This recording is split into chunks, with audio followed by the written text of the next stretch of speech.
Hello everyone, we are from Creativity Things. So this is our new project, Advanced Landslide Detection System.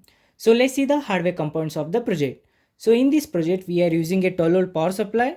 So this is a voltage regulatory circuitry. Our main microcontroller board is a Arduino Uno. So this is a liquid crystal display. So this is a buzzer circuit. Our sensor side, we are using a soil moisture sensor. So this is a temperature sensor.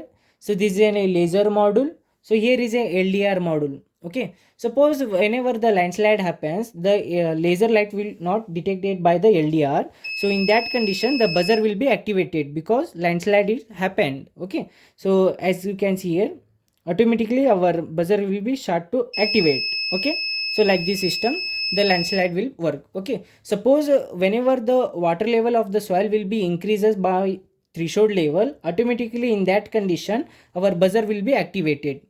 Okay, soil quality is low, so that's why the buzzer has been activated. So like this system only, so we have temperature sensor.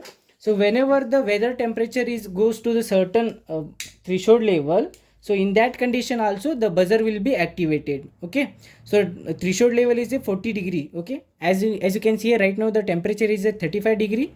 So again I will give the heat sum. So as you can see here, right now the temperature is 38 degrees Celsius. Whenever goes to the 40 degrees Celsius, the over temperature will be detected by the our main microcontroller board. So in that condition, the buzzer will be activated. Okay, so like this system, the project working is there. If you want this project, please contact us. All the contact information is available in description. Thank you for the watching the video.